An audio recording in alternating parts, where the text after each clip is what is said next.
Hello friends. Before we start, make sure to like and subscribe to the channel and leave a comment with where you're from and what time you're watching. That way, YouTube will keep showing you stories just like this one. Now, let's begin.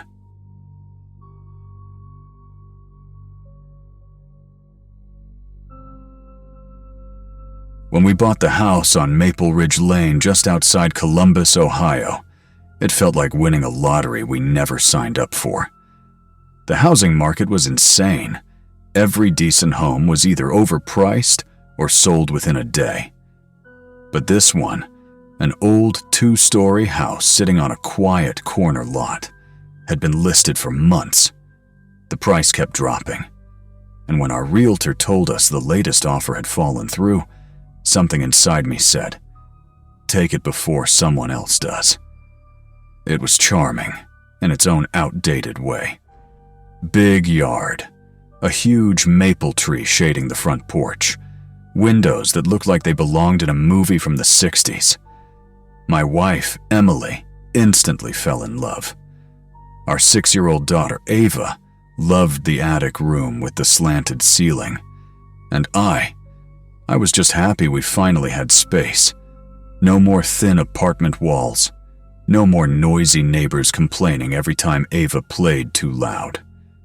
During the tour, our realtor, a nervous young guy named Mark, kept clearing his throat before answering any question about the house's history. Emily teased me later, saying he acted like he was hiding a secret.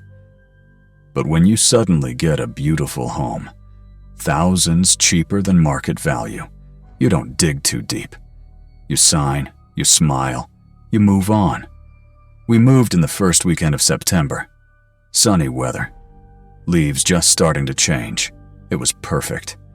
The first 2 nights were peaceful. New place, new memories. Then everything changed on the 3rd night. It started with Ava talking in her sleep. At first, I assumed it was just a kid dreaming. She had a habit of mumbling sometimes. But this was different. Her voice was clear. Too clear.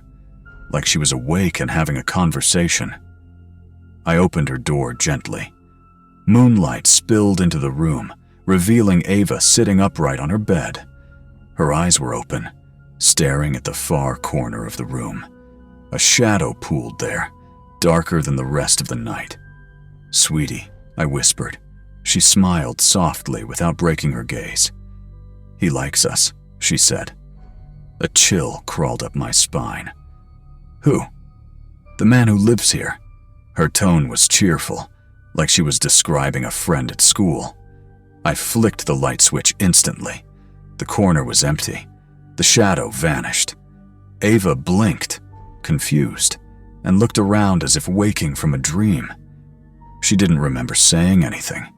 Just lay back down, asked for her teddy bear, and went to sleep. I told myself kids imagine things. New rooms, new atmosphere. The mind fills in the gaps. But deep down, something felt wrong. The next morning, Emily said she'd heard something too. The sound of someone breathing in the hallway outside our bedroom around midnight. She thought I was up getting water, but I'd been asleep beside her the whole time. That evening, while unpacking boxes in the basement, I discovered a hidden door behind a set of shelves. Old, rusted hinges. A padlock hanging open, as if broken recently. When I pulled it open, a tiny room showed itself, barely big enough to stand in. The walls were covered in childlike writing, hundreds of black crayon scribbles overlapping. "He still lives here. Don't make him angry. He watches from the dark." Some of the handwriting looked shaky, like small hands trying not to tremble. My heart pounded against my ribs. I backed out and closed the door. I didn't tell Emily. She already had enough concerns. If she saw those walls, we'd be sleeping in a hotel. That night, the house refused to let me sleep. The air felt heavy, like the house was watching. At exactly 3:17 a.m., Our bedroom door moved, slowly, like someone was easing it open from the hallway. The gap widened just enough for darkness to spill through. A presence lingered there, something unseen, waiting. I couldn't move. It was like my body had turned to stone. A deep, suffocating pressure wrapped around my chest, squeezing the air out of me. The darkness in the doorway thickened, gaining form, almost like a tall figure staring at us through the darkness. The pressure eased only when Emily stirred beside me. The doorway looked normal again, closed, silent. I lay awake the rest of the night, eyes open, staring at that same door, praying it wouldn't open again. The next day was supposed to be normal. Grocery shopping, unpacking, yard work. Pretend nothing strange was happening. But Emily froze while cleaning the mantel above the fireplace. There was a photo tucked behind it. Old, sepia-toned, overexposed. In it stood a family, mother, father, and a young boy, inside this very house. But the father, his face was somehow blurred, like the camera refused to capture it. On the back was a message. House number 19. He's still here. We tried laughing it off, but fear clung to the air between us. Even Ava seemed different that day. Quieter. She kept glancing toward the basement stairs. I asked her if she was okay. She whispered, "He doesn't like when we find his things." Those words came out so calm, so matter-of-fact. I felt every hair rise on my arms. That night, everything escalated. We sat in the living room trying to enjoy a movie, pretending we belonged here. But the TV suddenly changed channels, rapidly, like someone flipping through them with furious impatience. The screen then turned black and white static. The volume surged. Emily grabbed the remote, panicking, smashing every button, but the static only grew louder. Ava covered her ears and cried, "Make him stop!" Then the TV shut off on its own. In the reflection of the blank screen, for just a moment, I saw a figure standing directly behind us, tall, rigid, watching. I spun around. Nothing. Just the cold emptiness of our home swallowing any remaining warmth. Emily held Ava tight, trembling. I stood there unsure of what to protect them from. We decided to sleep in one room that night, for safety, comfort in numbers. I locked the door, but some locks mean nothing. Sometime after midnight, a voice crawled through the air, low, gravelly, right next to my ear. "Leave." I jolted up. Emily gasped awake, too. We had both heard it. Ava whimpered in her sleep. I grabbed my phone to call the police. No signal. 0 bars. Not even emergency call working. Emily insisted we leave immediately. I agreed. We rushed to the front door, but the deadbolt jammed. I twisted, pulled, shoved. It refused to open, like someone was pressing against it from the other side. Windows! I ran to the closest one, locked, sealed, every single one. Panic clawed inside my chest. We were trapped. We huddled together until dawn, overwhelmed, terrified, waiting for sunlight to finally set us free. And at sunrise, the door opened easily, like nothing had happened. We stepped outside, shaken, desperate for air. That's when we saw something in the yard, near the maple tree, half buried in the dirt. A small wooden cross, freshly placed. On it, burned into the wood. For the boy, Emily clutched my arm so tight her nails broke skin. "We need to go," she whispered. And she was right. But I made a mistake, maybe the biggest mistake of my life. I told her, "One more night. Just one. We'll pack everything properly and leave in the morning." Because I didn't want to lose what we worked so hard for. Because I was stupid. Because I didn't understand yet. The house wasn't haunted. It was possessed, and whatever lived inside wanted us to stay. Forever. The final night in the house began quiet. Too quiet. Like the walls were waiting. Like the air itself wanted us to know we had no choice but to stay. Emily and I packed in silence while Ava played on the living room carpet. Or, at least, that's what I thought she was doing. When I looked closer, she wasn't playing. She was drawing. Hundreds of black crayon lines streaked across the pages. Chaotic, frantic, and in the center of every page, the same figure. A tall, faceless man wearing dark clothes, arms long and stiff, a shape more shadow than human. The last drawing made my heart collapse inward. Me, Emily, Ava, all standing beside the shadow man. But the house behind us was on fire. And Ava was smiling. I snatched the paper away. Ava didn't protest, didn't cry. She just looked up at me and said in a calm, flat voice, "He said we belong to him now." My blood froze. Emily rushed over, holding Ava tight. She whispered, trembling, "We're leaving. Now." We grabbed only what we could carry and headed for the front door. I reached for the handle. It turned before I touched it, and the door swung open by itself. A cold breeze surged through the house, carrying the smell of old smoke. Not from cigarettes. This smelled like something burning long ago. Ava stepped forward as if following someone unseen. Her tiny hand slipped from Emily's grasp. She walked outside toward the big maple tree, the same spot where we found the wooden cross. The dirt looked disturbed now, freshly dug, as if someone had spent hours working in the darkness. "Ava!" Emily shouted, but she didn't stop. She turned around slowly and said something that snapped every nerve in my body. "He told me his boy is buried here." I shook. "You mean the boy from the picture?" Ava nodded once. "He said the bad family hurt him, and he had to hurt them back." Emily's voice cracked. "Ava, please come back." Before she could finish, every door and window of the house slammed shut behind us. We ran to the car. Keys, ignition, engine, go. But the engine didn't even try. Just dead silence. Not even a click. A whisper crawled across the back seat, right behind Ava. "Don't leave." Emily screamed. I spun around. A hand, pale and long, rested on Ava's shoulder, attached to nothing.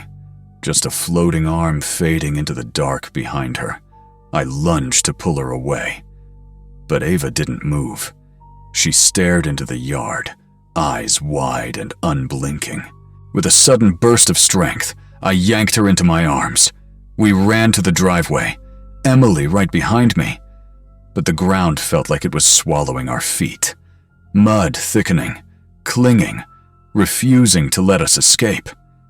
The house creaked violently, boards bending inward like a beast inhaling. The porch light flickered, glowing brighter, like an eye-opening. That's when we heard it. The unmistakable slow shifting of wood from inside, like footsteps, but not exactly steps, as if the entire structure was moving to track us. We turned back toward the house, and the front door stood wide open again. Ava squirmed in my arms. "He's calling me," she said. We made a horrible decision. We went back inside. Not because we wanted to, but because the outside world suddenly didn't feel real anymore. The darkness beyond the driveway felt hollow, like a painted backdrop ready to collapse. Inside the doorway, the temperature dropped instantly. Our breaths turned visible. The house groaned with satisfaction, like it had us again. From the dining room, the light dimmed, until only a faint orange glow remained, as if a candle were burning somewhere deep within. Ava pointed down the hallway. "Down there, he's waiting." I didn't want to follow, but Ava moved with purpose. No fear, just obedience. Emily clutched my arm. We stay with her, whatever happens. We followed our daughter deeper into the house. The basement door was open, black beyond black, like a hole in existence. "That's where he sleeps," Ava whispered. Emily shook her head. No basement. We're not going down there." But a low rumble rolled beneath us, the floorboards vibrating, warning us. Then the lights went out. Except one. A lamp flickered to life in the living room. Its light revealed something that made Emily collapse to her knees. Polaroid photos everywhere, covering the walls, hundreds of them. Photos of us, sleeping, eating dinner, playing with Ava. Even photos of us in bed that very first night. Someone, something, had been watching since the moment we moved in. I tore one off the wall. It showed me, lying in the bathtub yesterday, eyes closed, vulnerable, completely unaware. On the corner of the photo, written in red marker, "I like your family," Emily cried silently, shaking. Ava walked deeper into the hall, towards the basement door. "Honey, don't," I begged, but she turned around with a new expression, not Ava's. A smile too wide, eyes too dark, and a voice too old for a child. "He wants to show you what the others did to his boy." Then she disappeared into the dark below. I chased her, stumbling down the basement stairs. Emily screaming behind me. The basement lights blinked on. At the center of the room stood Ava, but she wasn't alone. A shadowed figure stood behind her, towering, arms stiff at his sides, head angled too far toward the floor. His face was a void, a hollow blur, like the camera refused to capture him in life just as it refused in death. He raised one finger and pointed toward the concrete floor. Ava's little voice spoke for him. They buried him alive. The floor began to crack, slowly splitting open, as if the house were peeling back its own skin. Dirt shifted beneath the fracture, and something pale pushed upward. A small skeleton's hand. Emily screamed for Ava. I rushed forward, but the shadow figure stepped between us. Without touching me, he lifted me off my feet, chest burning like ice pressed deep into bone. His voice entered my skull, not my ears. They took his final breath. Now someone must replace him. My vision blurred. My body shook violently. Then, Emily attacked him. She swung a heavy tool from the workbench, a rusted iron bar, straight through his shape. The basement light exploded. A blast of freezing air knocked us flat. The figure scattered into pieces of shadow, like shards of night flying apart. We grabbed Ava and ran, stumbling up the stairs before the darkness could reform. The house screamed, walls shuddering, glass cracking, floor buckling beneath us. But we made it to the front door and flung it open. We didn't look back, didn't speak, didn't breathe until we reached the street. The house stood silent behind us, as if nothing happened. Just another quiet home in the suburbs. The neighbors came out. The police came. They searched. And the basement? Perfect. Smooth concrete. No cracks. No hidden room. No writing. No photos. Just a normal house. They chalked everything up to stress and trauma and imagination. We moved to Cincinnati, renting a small apartment. Different furniture, different walls, different life. At night, Ava sleeps with a nightlight. Not because she's afraid, but because she says, he still wants to see me. Sometimes I wake to find her staring out the window, smiling into the darkness. And 2 weeks ago, a package arrived. No return label. Inside, one Polaroid, fresh, crisp, taken from outside our new apartment window. In the picture, me, Emily, Ava, all three of us, asleep on the couch. And behind the glass, reflected in the window, a tall, faceless man standing just outside, watching, waiting, claiming his family forever.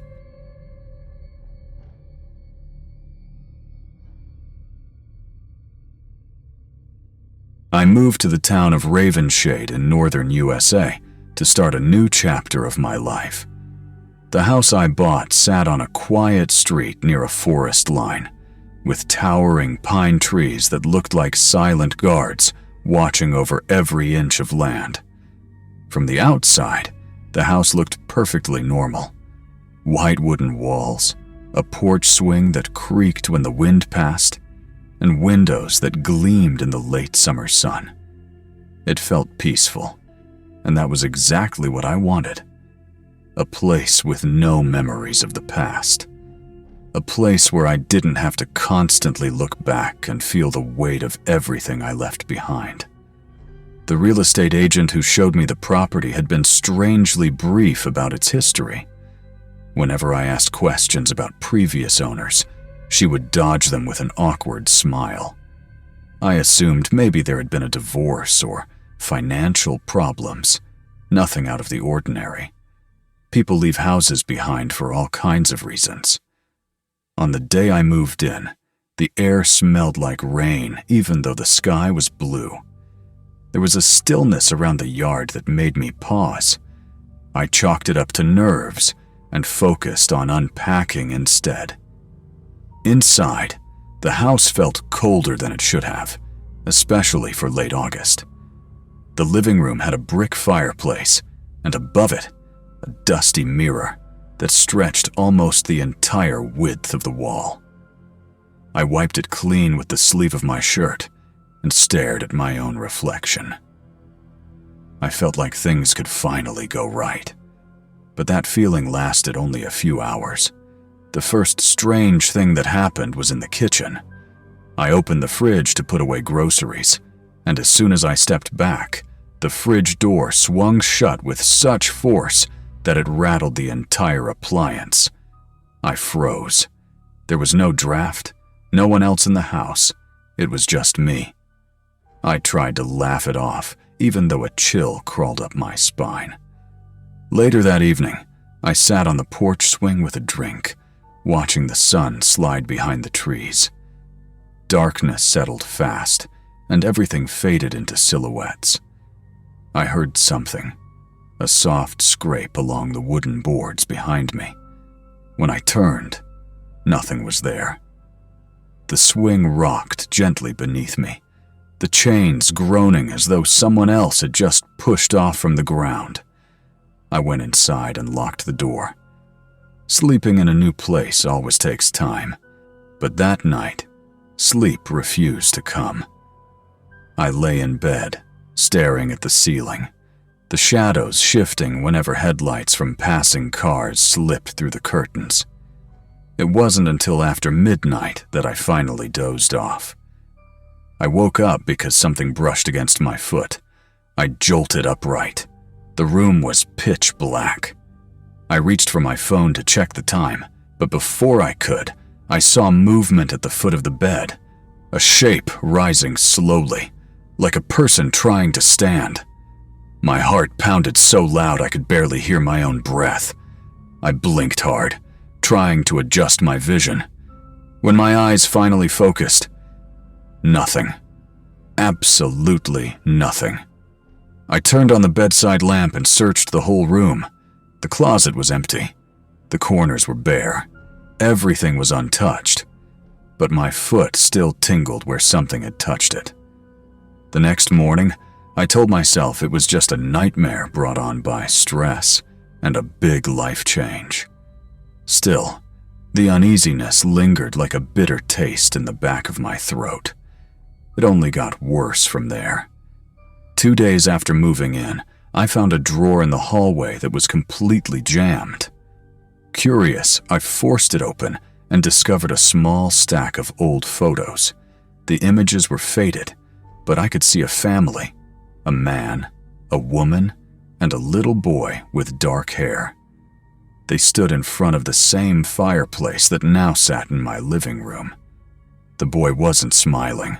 In every photo, he stared straight into the camera with huge, unblinking eyes, like he was warning me. I flipped one picture over. Written on the back was a single word: stay. It looked like it had been carved in rather than written. The pen strokes were rough, the letters jagged. My hands trembled slightly as I placed the photos back into the drawer and forced it shut. That night, there was a moment I will never forget. I was brushing my teeth in the bathroom when the lights flickered. The faint hum of electricity stuttered, then steadied again. I leaned closer to the mirror to rinse my mouth, and something moved behind me. A blur, a dark shape passing by in the reflection. I whipped around, heart jumping into my throat. The bathroom was empty, yet a scent lingered in the air. Old, wet soil, like earth freshly dug up. The house was suffocatingly quiet. I decided to watch TV and try to distract myself. Halfway through a show, the screen began glitching. Static lines cut across the image, repeating faster and faster. Then the entire screen turned black, and a whispery sound slithered out of the speakers. A voice so low that I could barely make out the words. Don't. Stay. I felt frozen, unable to breathe. Then the lights flickered again, and the TV returned to normal. I shut it off instantly. I needed fresh air. Outside, the sky was heavy with clouds now, darker than it should have been at that hour. I stared at the trees, and that's when I saw something. A silhouette between the trunks. Someone standing perfectly still, their head tilted slightly to one side, as though watching me. My breath caught. I stepped back toward the house, never taking my eyes off that shape. But in the blink of an eye, it was gone. I locked every door and window before going to sleep. The next morning, the porch swing was swaying gently, even though the air was dead still. I didn't go near it. Eventually, I forced myself into the basement to check the water heater. The air was thick down there, damp and smelling faintly of mildew. Cobwebs clung to the low ceiling. As I reached the bottom of the stairs, I noticed something strange on the far wall. Scratches. Dozens of them. Deep gouges in the concrete, like someone had dragged their nails again and again until they bled. Below the scratches, etched in uneven letters, were words. He's here. A cold sweat drenched my back. My pulse hammered so violently that I thought I might pass out. I backed up the stairs without looking away from those markings. When I reached the top, I slammed the door shut and leaned against it, chest heaving. I needed to call someone. Anyone. I grabbed my phone, but there was no signal. Not even a single bar. I opened the front door to step outside and find service. But the wind that hit me felt freezing. The trees were bending as though something massive was moving through them. The air buzzed with tension. Then I saw him. A little boy stood at the bottom of the steps, pale, with dark hair and eyes too hollow to belong to anything alive. He wasn't breathing. He wasn't blinking. He just stared at me, exactly like the child in those photos. The same unblinking warning. Before I could speak, he lifted his hand and pointed toward the forest. And as his arm rose, the sky darkened unnaturally, the air turning icy against my skin. My phone rang suddenly in my hand, the vibration jolting me back to reality. I looked down at the screen, and my heart plunged. The call was coming from inside the house, from the landline I hadn't even plugged in yet. I stepped backward, eyes darting between the phone screen and the boy who still stood motionless outside. Slowly, I retreated inside, my hand trembling as I shut the door. The ringing continued, louder with each passing second. I didn't want to answer it. Every instinct screamed at me not to pick up, but the sound drilled into my nerves until I couldn't take it anymore. I forced myself toward the living room. The old landline sat on a small table near the staircase, even though I had no memory of placing it there.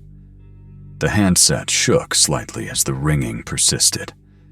I raised my hand, hesitating for what felt like hours, then pressed the receiver to my ear. It stopped. For a moment, there was complete silence. Then a ragged breath scraped across the line, like someone struggling to speak. My skin prickled. I whispered, "Who is this?" A cracking voice responded, barely audible, warped like it was underwater.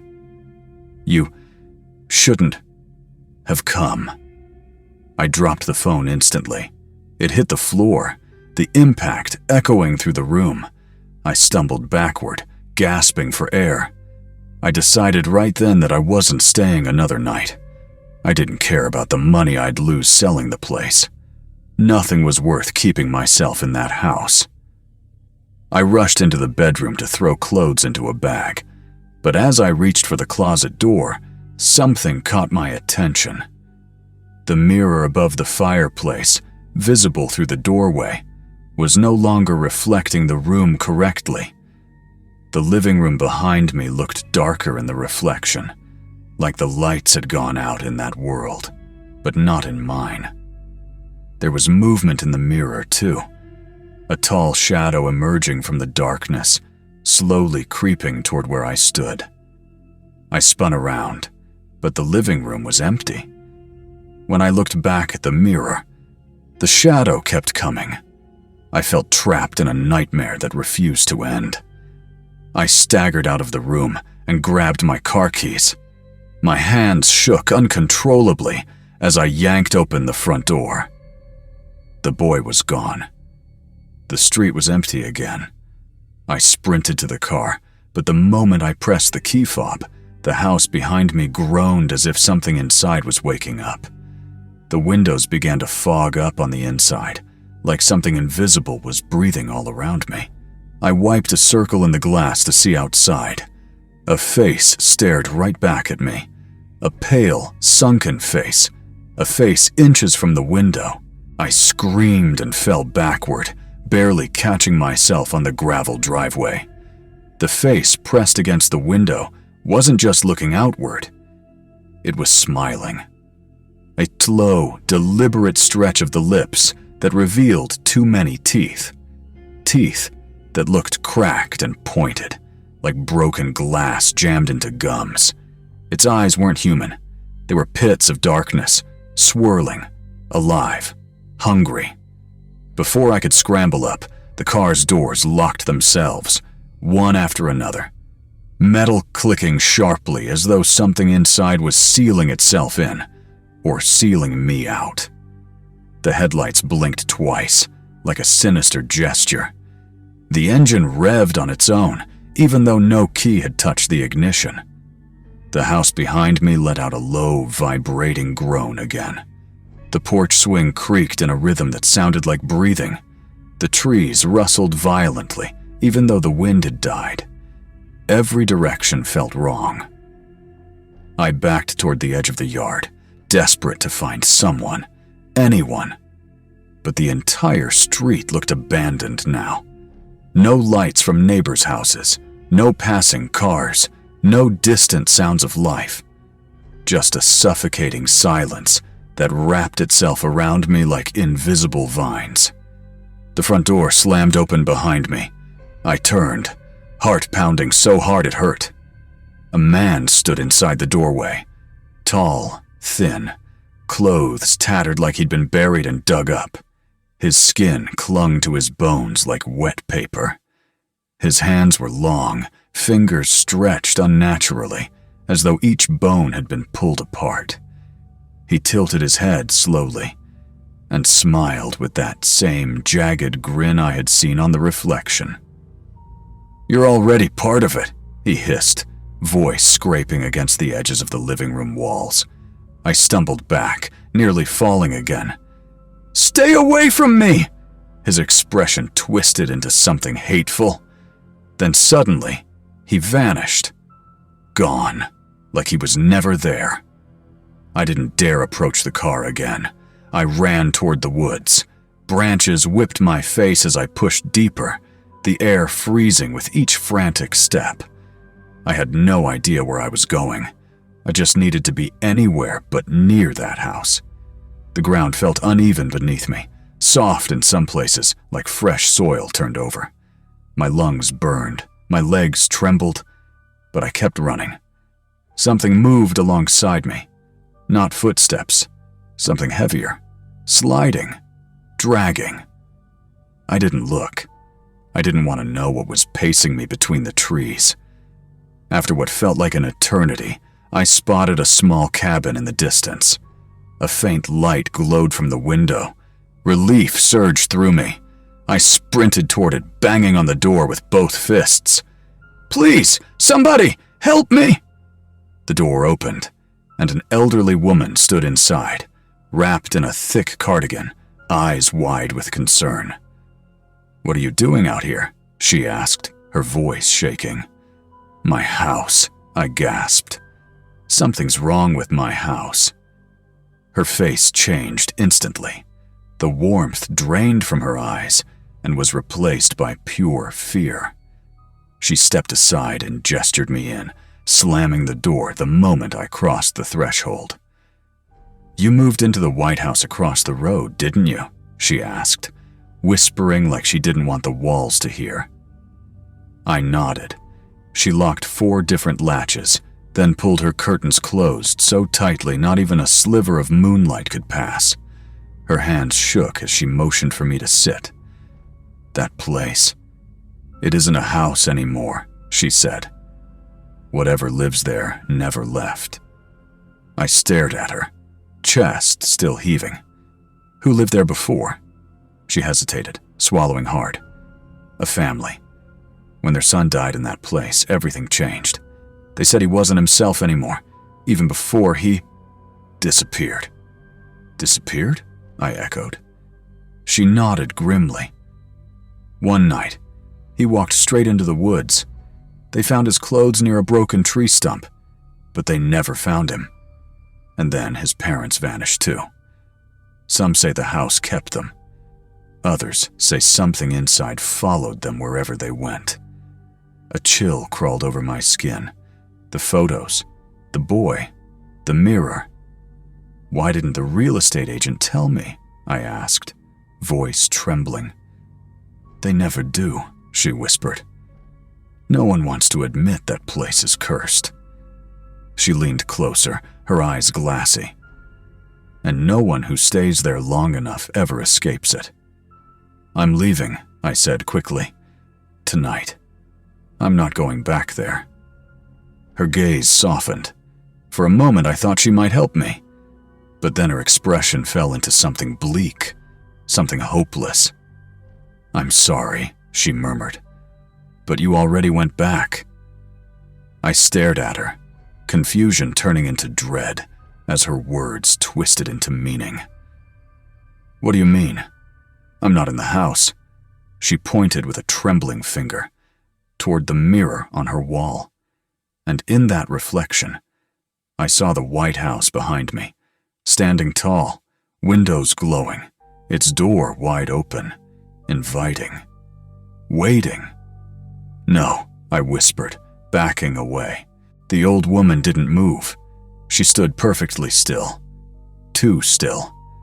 Her expression frozen, eyes unblinking, lips stiff like she had turned to stone. The cabin lights flickered. Then everything around me melted. Wood fading into wallpaper, the air turning cold, the floor creaking beneath my shoes. And just like that, I was standing back inside the house, the living room, the fireplace, the mirror. The old landline phone began to ring again, each chime slicing into my skull. I covered my ears, stumbling backward, but the sound only grew louder. The mirror shook, the walls trembled, The air thickened like something was pushing through it. My voice cracked as I screamed. "What do you want from me?" The ringing stopped. Then, slowly, the mirror clouded over like breath spreading across glass. Letters began forming through the fog, written from the other side. "It's your home now." My stomach twisted. My knees went weak. I tried to run for the door, but the floorboards softened beneath my feet like mud. The house was breathing again. The walls were pulsing faintly, expanding and contracting. A voice whispered behind me, not loud, not angry, almost pleased. "You chose us." The man I had seen earlier emerged from the shadows, his feet barely touching the ground. Right beside him, the pale boy. His hollow eyes fixed on mine, accusing, disappointed. "You should have listened," the boy rasped. The house lights flickered violently. The air smelled like dirt and rot. I covered my face, choking. The man stepped closer.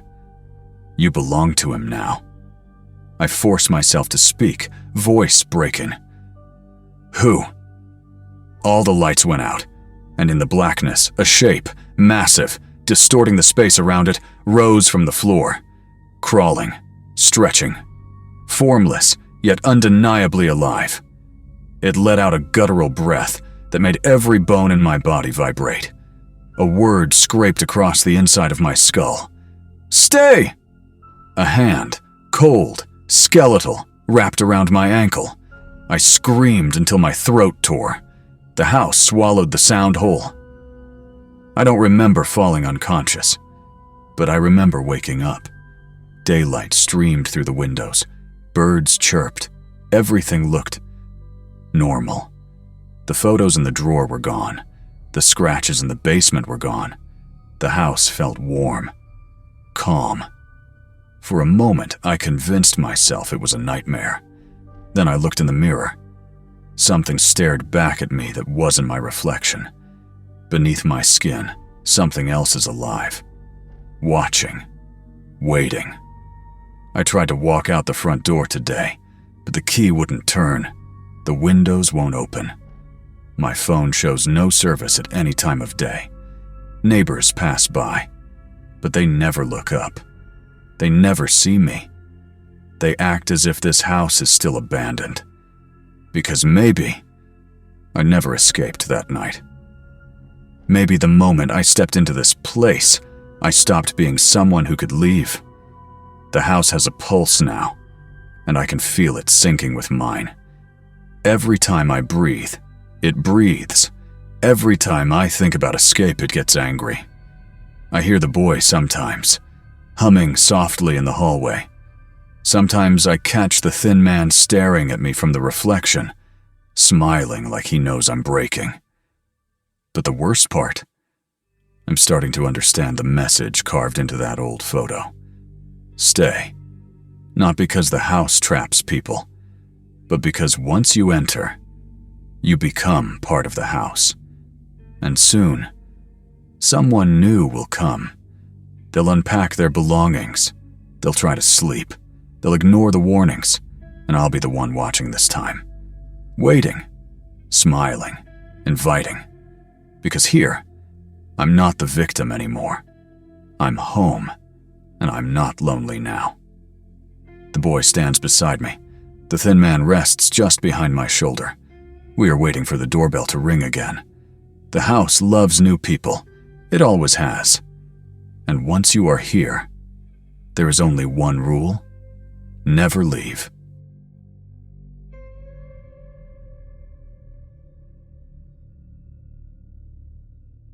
I never thought buying a house could feel like walking into a trap. But the moment I first saw the old Victorian on Hawthorne Street in Burlington, Vermont, a chill ran down my spine. The house sat at the end of a narrow lane, surrounded by towering pines, whose branches scratched the sides in the wind. It had been on the market for months, and I got it at a price far below market value. The realtor said it was a fixer-upper. I thought of it as a blessing. I moved in during early October. The air smelled like damp leaves, and the sky was a pale gray. Inside, the floors creaked gently under my feet, and the smell of aged wood and dust filled every corner. There were old, heavy curtains, a large brick fireplace in the living room, and a staircase that seemed to groan with each step I took. Yet, I felt at home. Finally, space to breathe, to live without the noise of apartments and neighbors peering into my life. The first night was quiet, almost too quiet. Around midnight, I woke to the sensation of being watched. I lay in bed, listening. The house felt alive. The walls seemed to breathe. The air shifted slightly, carrying a faint smell of wet soil. I told myself it was nothing, just the imagination running wild in a new house. The following day, while unpacking, I found a small door at the end of a narrow hallway. It was tucked behind an old cabinet, almost invisible. I tried the handle. Locked. Curious, I pried it open, revealing a tiny room no bigger than a closet. Inside, the walls were covered in scratched letters, overlapping, chaotic. He is still here. Leave before he finds you. My heart raced. I slammed the door shut. I didn't tell anyone. Nobody needed to see that. That night, I set my bags down in the living room and tried to distract myself with television. The static flickered strangely, as if the picture itself resisted being shown. Then the volume surged on its own. I reached for the remote, but nothing worked. The TV went black. Through the screen, a figure appeared. A tall, shadowed silhouette, its face indistinguishable in darkness. It vanished before I could blink. I told myself I was tired. My nerves were raw. But the house didn't care about excuses. Over the next few days, I noticed subtle things. Drawers slightly ajar. Items moved just enough to be noticed. The faintest smell of rot lingering in rooms where nothing decayed. At night, I began hearing whispers. They weren't audible like normal speech. They burrowed into my mind directly. Words I couldn't quite catch, but the tone was unmistakable. Warning. Threat. Invitation. One afternoon, while exploring the attic, I discovered old photographs. Black and white images of a family. Mother, father, and a young boy. The boy's face was always turned away, or blurred in the photo as though the camera couldn't capture him. On the back of one picture, in jagged handwriting, were 2 words. He watches. I felt my stomach drop. That evening I decided to check the basement. The door was old, covered in cobwebs. I hesitated, then turned the knob. A musty, cold air rushed out. The stairs groaned under my weight. At the bottom, the walls were damp, streaked with mold, and on the far wall, more writing. Do not awaken him. The floor felt uneven. Something heavy pressed under the boards. My skin prickled as though 1,000 invisible eyes were on me. I stepped back, and the door slammed shut behind me. I barely managed to get it open again. I slept in the living room that night. Every creak and groan of the house made me jump. Around 3:14 a.m., the front door opened slightly on its own. A dark shape lingered just beyond the threshold. I couldn't see a face, just shadow, immense and looming. My instincts screamed to run, but I was rooted in place. Slowly, the shadow seemed to stretch, like it was observing me, testing me. Then, without a sound, it vanished. I spent the next day outside, trying to convince myself I was imagining things. But the unease never left. Then Ava arrived. The cat I had rescued weeks earlier from the shelter seemed to sense something immediately. She refused to enter the house without me. She would sit at the door, her back arched, fur bristling, eyes fixed on a corner where nothing stood. That night, I heard it. A faint scratching from inside the walls, almost like claws digging slowly. I froze, clutching a flashlight. The sound moved from one room to the next, too deliberate to be rats or plumbing. It stopped abruptly behind me. I dared to turn. Nothing. But the air had changed. Thicker. Heavier. The smell of wet earth stronger. And then I felt it. A presence behind me. Cold and watching. The next morning, I found a single object in the living room. A small wooden cross, half buried in dust, as if placed deliberately. On it were carved letters. For him. I froze. The air in the room thickened. The house was alive. It wasn't just old. It was aware. By the end of the week, I realized the truth. The house didn't want me to leave.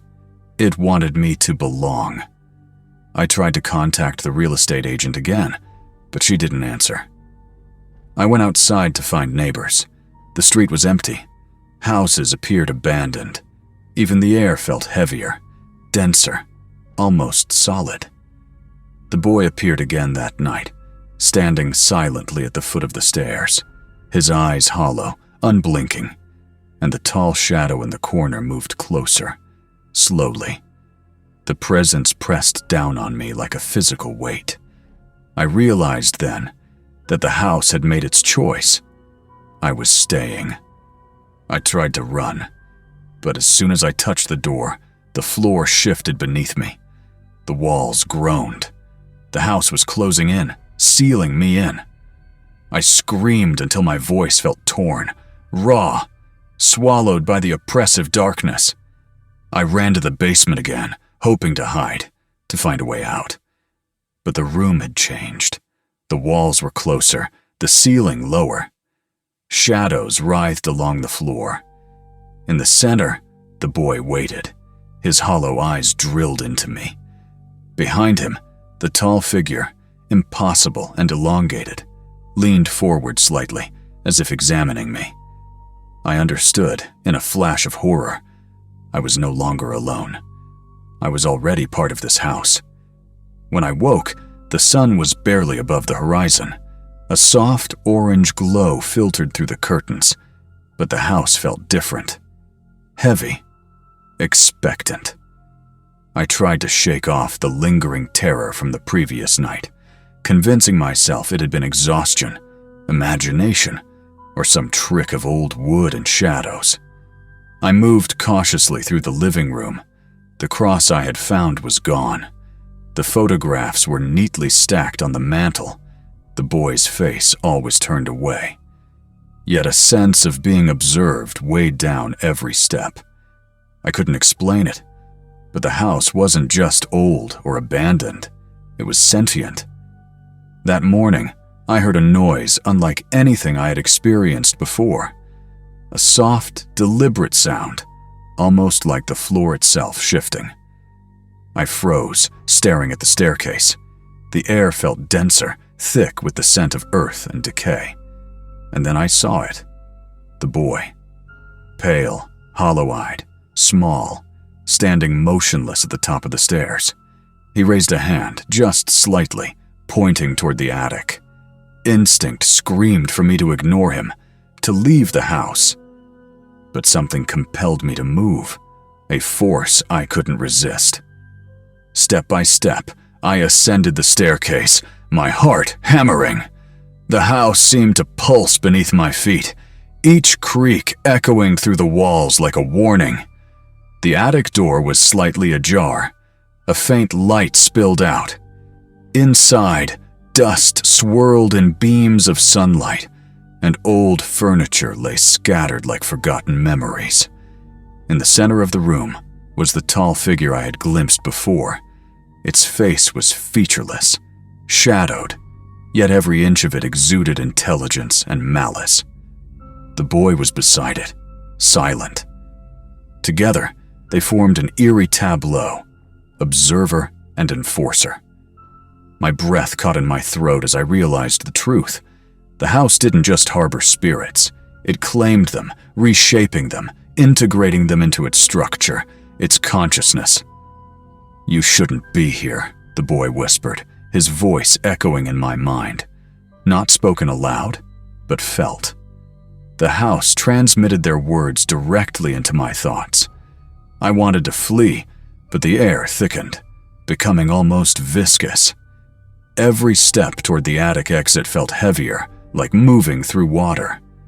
The shadows stretched, pulling toward me, wrapping around my limbs. The tall figure leaned slightly, its elongated shadow crawling across the floor like a living thing. Panic surged. I turned toward the stairs, but the attic walls seemed to stretch infinitely. The ceiling rose and fell subtly, like lungs. I realized then that the house was aware of me. Every breath I took, it mirrored. Every heartbeat, it counted. A sudden movement drew my attention. From the corner of the room, a drawer slid open on its own.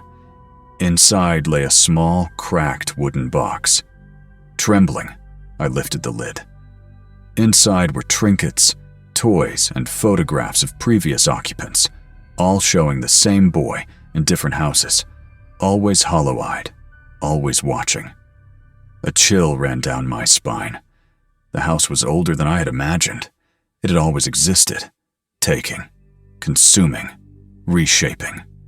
And now, it was taking me. The boy stepped forward. I felt compelled to step back, but the floor beneath me rose slightly, tilting like it had a mind of its own. I stumbled and fell onto my knees. The tall figure moved closer, the shadows around it stretching like fingers. "You belong to him now," the boy whispered again. The voice was soft but undeniable, filling my mind entirely. I scrambled to my feet and ran toward the attic door. The walls warped, elongating, blocking my path. The air vibrated, and I could feel a pressure against my chest, as if the house itself was pressing me down. I was no longer a visitor. I was prey. From the corner of my eye, I saw figures in the shadows, not fully formed, but glimpses. Faces twisted, limbs stretched, eyes hollow. They watched me, waiting, patient. I realized with terror that these were previous occupants. The house had claimed them, integrated them into its structure, and now I would join them. Desperation fueled my movements. I hurled myself toward the only window I could see. My hands met cold glass, but the window would not budge. I pressed harder. The glass rippled under my fingers like liquid, and I recoiled as an unseen force shoved me backward. The boy appeared beside me, floating slightly above the floor. His eyes were empty, yet filled with certainty. Behind him, the tall figure leaned closer, stretching impossibly, enveloping the space like darkness made flesh. "You will stay," they said together, words resonating in my skull. I screamed, pounding the walls, the mirror, anything I could reach. The house groaned in response, alive, breathing. The walls seemed to close in. The air vibrated with a low hum, suffocating, consuming. And then, silence. When I dared to open my eyes, I was back in the living room. The morning sun streamed through the windows, deceptively calm. The house looked normal, ordinary, benign. But I knew the truth. The mirror above the fireplace reflected not just me, but them. Watching, waiting, patient. Days passed, or perhaps weeks. Time had no meaning. I was trapped, yet sustained. Food appeared, faint and tasteless. The boy followed silently, observing, guiding, enforcing. The tall figure lingered in the shadows, always present. I realized then that the house didn't just trap people, it transformed them. I could feel it inside me. My reflection would occasionally smile when I didn't. My thoughts darkened, reshaped. I understood now that I was becoming part of it. One evening, I heard someone at the front doorbell. My chest tightened with anticipation. New occupants. Someone unaware, unaware of the house's hunger. The boy glided toward the stairs, signaling me to greet them. I obeyed. I opened the door to a young couple, bright smiles, luggage in hand, excitement for a new beginning. My own lips curled into a smile I didn't recognize. I welcomed them inside. The house exhaled, pulsing with satisfaction. I whispered softly in the boy's voice that had been imprinted on me. "You belong here now." The couple stepped inside, unaware. The house hummed, alive, aware, ready to claim them, just as it had claimed me. And I, once a terrified stranger, now part of the house itself, stood silently in the corner, hollow-eyed, smiling. The house had a pulse now, syncing with mine. Every thought, every breath, every heartbeat intertwined with its dark, ancient rhythm. It was patient. It was eternal. And the next visitor would arrive soon. The cycle would continue, and I would be waiting. Because once you enter, you never leave.